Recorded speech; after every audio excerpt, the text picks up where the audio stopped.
Hello guys, breakfast natin ngayon. Ito, boiled egg, i-mash ko siya, i-ano ko siya, ganyan.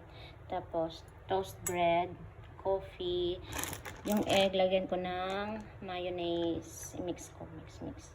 So, lagyan natin na siya ng mayonnaise. Ay, wait. Yan. Lagyan natin siya ng konti lang. Konting mayonnaise lang. Tapos, mash natin siya. Mix na siya. Guys, nilagyan ko siya ng black pepper. Yan. Black pepper. Tapos, mix ulit. Guys, after ko ma-mix, ito na, ready na siya. Yun lang nilagay ko. Hindi ko na nilagyan ng sugar. Sometimes kasi nilalagyan ko ng sugar, pero mas gusto kong ganito lang. Kanilang siya, boiled egg with mayonnaise, then black pepper, toasted bread, then coffee. Yan.